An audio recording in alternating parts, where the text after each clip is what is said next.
I, Renee, 28F, come from a large, close-knit family that's been in the same small town for generations. We're not particularly religious, but we do have some traditions that everyone takes pretty seriously. One of these is our annual summer barbecue at my parents' house.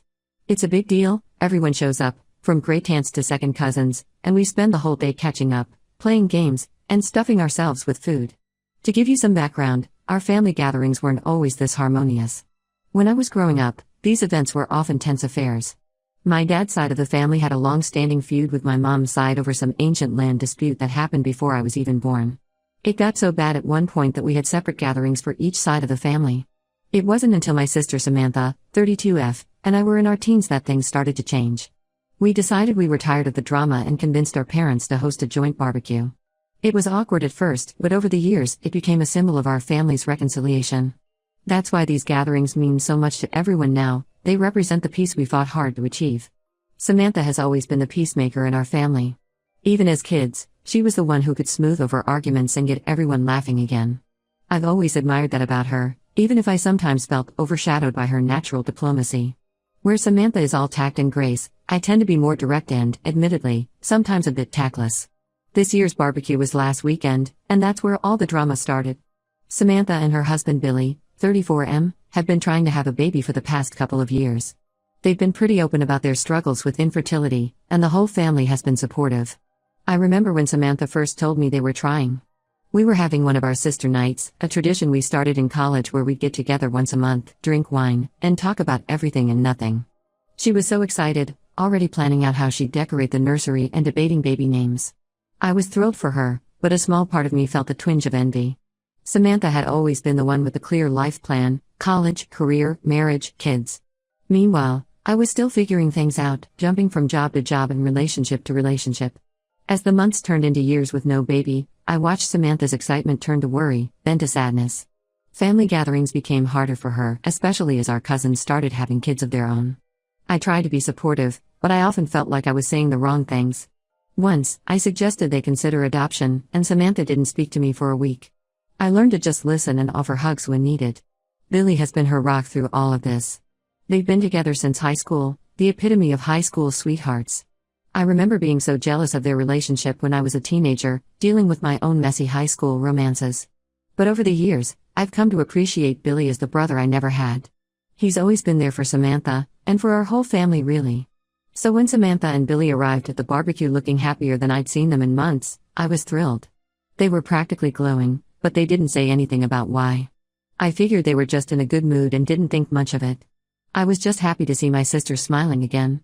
The day was going great. The weather was perfect, the food was delicious, Dad had finally perfected his secret barbecue sauce recipe, and everyone was getting along. It felt like old times, before the stress of trying for a baby had put such a strain on Samantha and Billy. Later in the afternoon, I was chatting with my cousin Liz, 30F, about her recent trip to Japan. Liz and I have always been close, we're only 2 years apart and spent most of our childhood summers together. She was showing me pictures on her phone when we came across one of a cat cafe. I mentioned that I'd always wanted to visit one, and Liz jokingly said, "Maybe you should open one here. You've already got the crazy cat lady thing going on." It was a running joke in our family. I'd adopted 3 cats over the past few years, much to my mom's chagrin. She was always hinting that maybe it was time for me to settle down and start a family instead of collecting more pets. I usually brushed off these comments, but they did sting a bit. Still, I played along with Liz's joke. I laughed and replied, "Hey, at least I'm not hiding any kittens under my shirt like Samantha is." As soon as the words left my mouth, I realized something was wrong. The conversation around us had gone eerily quiet. I looked up to see Samantha staring at me, her face white as a sheet. Billy was next to her, his arm around her shoulders, looking like he wanted to disappear. My mom broke the silence. "Samantha, honey, is there something you want to tell us?" Samantha burst into tears and ran out of the backyard. Billy followed her, but not before shooting me a look that could have melted steel. The rest of the family erupted into chaos. Some were excited, others were confused, and a few were angry, mostly at me. It turns out Samantha and Billy had just found out they were expecting twins. They were planning to announce it at the end of the barbecue with a cute reveal they'd prepared.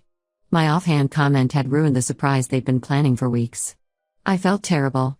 I tried to explain that I had no idea Samantha was actually pregnant, I was just making a silly joke about her looking happy.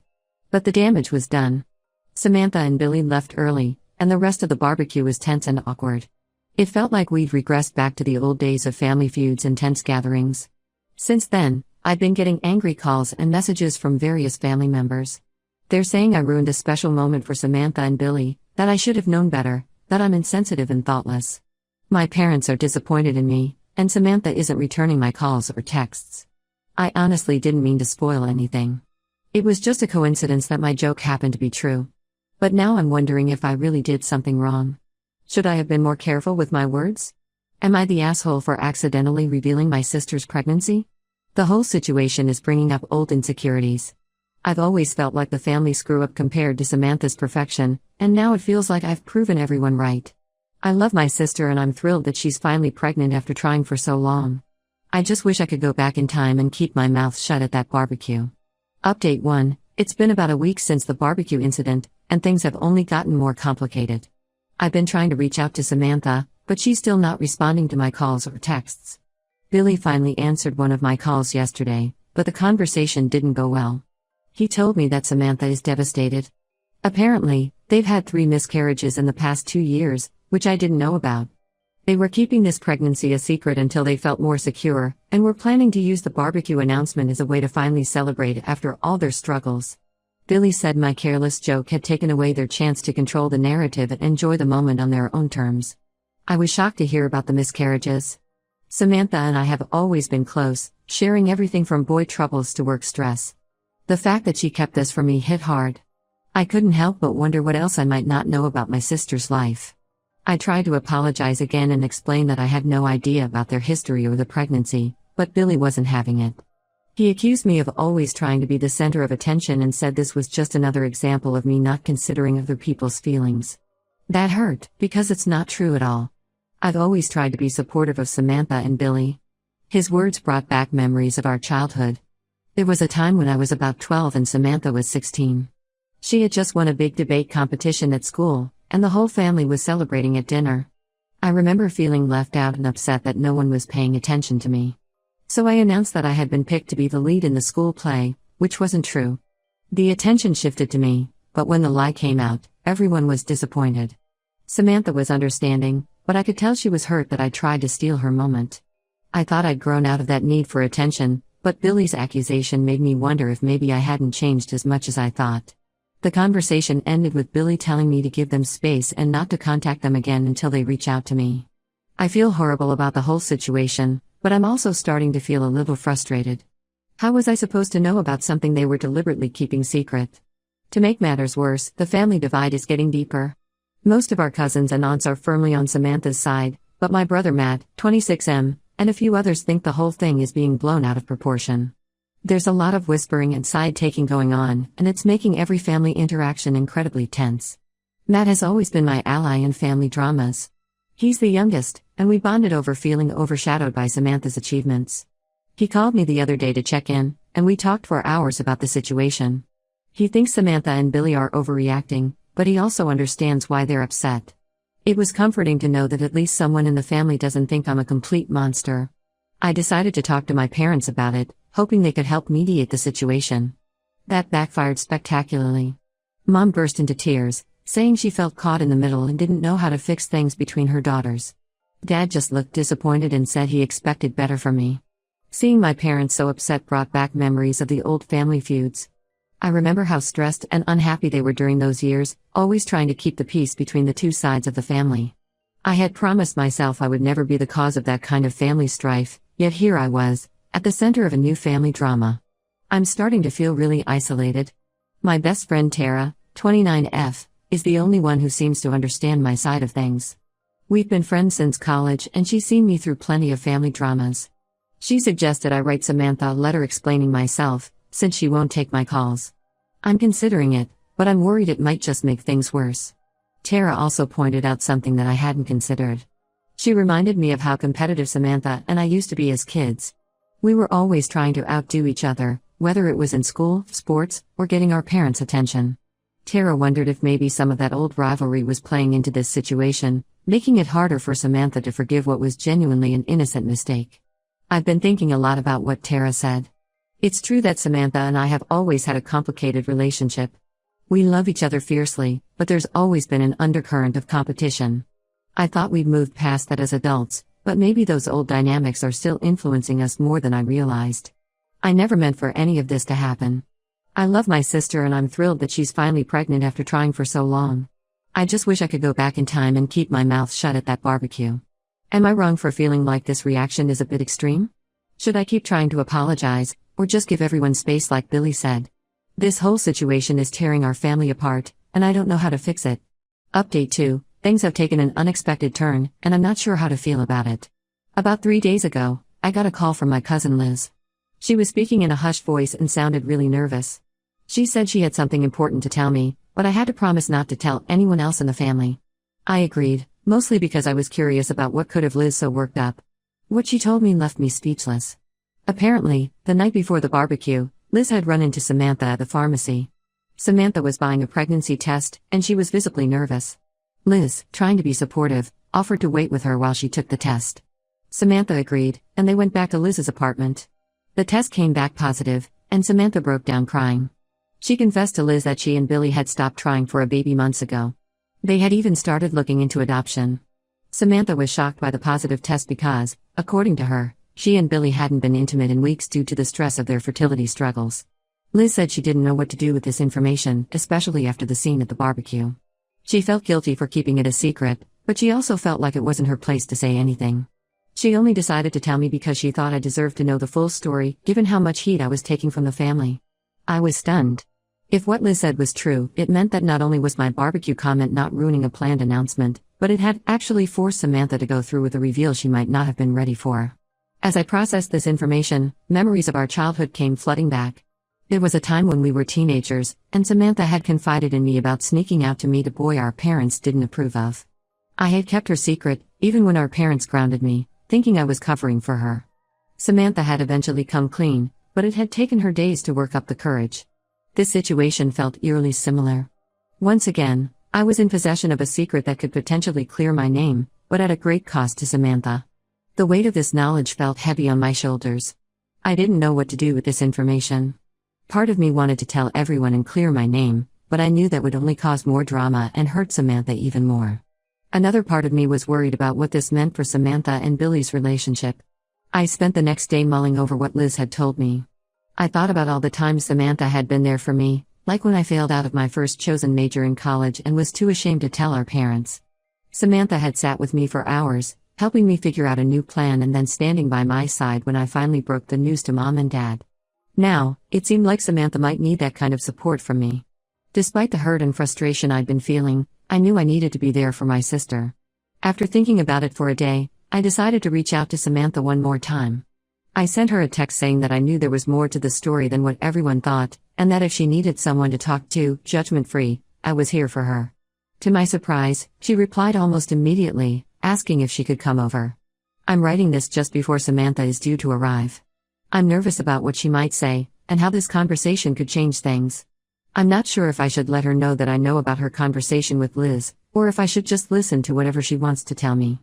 This whole situation has become so much more complicated than a simple misunderstanding at a family barbecue. I'm worried about my sister, confused about what to do, and still feeling guilty about my role in all of this. Any advice on how to handle this conversation with Samantha would be appreciated. Update 3. The conversation with Samantha was intense, to say the least. She showed up at my place looking exhausted and on the verge of tears. As soon as I closed the door behind her, she broke down. Through her sobs, Samantha confirmed everything Liz had told me. She and Billy had indeed stopped trying for a baby, and she was shocked to find out she was pregnant. But there was more to the story. Samantha confessed that about 2 months ago, she had a brief affair with a coworker. It was a one-time thing that happened after a particularly difficult doctor's appointment where they were told their chances of conceiving were almost zero. She was devastated and made a mistake. She regretted it immediately and cut off all non-work contact with the coworker. As she told me this, I couldn't help but remember a similar situation from our past. When Samantha was in college, she had cheated on her then boyfriend during a rough patch in their relationship. She had come to me, crying and full of guilt, and I had helped her work through it. It was one of the few times in our lives where I felt like I was the one giving advice and support, rather than the other way around. When she realized she was pregnant, she panicked. She knew there was a chance the baby wasn't Billy's, but she was too scared to tell him about her infidelity. She decided to pretend she had just found out about the pregnancy and go along with Billy's excitement. My comment at the barbecue had forced her to announce a pregnancy she wasn't even sure how to feel about yet. She admitted that her anger towards me was largely displaced guilt and fear. I was shocked, but I did my best to listen without judgment. Samantha said she's terrified of losing Billy if he finds out the truth, but she's also scared of raising a child that might not be his without him knowing. We talked for hours, weighing her options and discussing the potential consequences of each choice. I shared with her my memory of helping her through a similar situation in college, reminding her that we've always been there for each other, even in the toughest times. As we talked, I could see the Tolda's secret was taking on Samantha. She looked older than her 32 years, with dark circles under her eyes and a constant tremor in her hands. I realized that while I had been feeling hurt and isolated over the past week, Samantha had been carrying an even heavier burden. We discussed the possibility of her not telling Billy, but we both knew that wasn't a real option.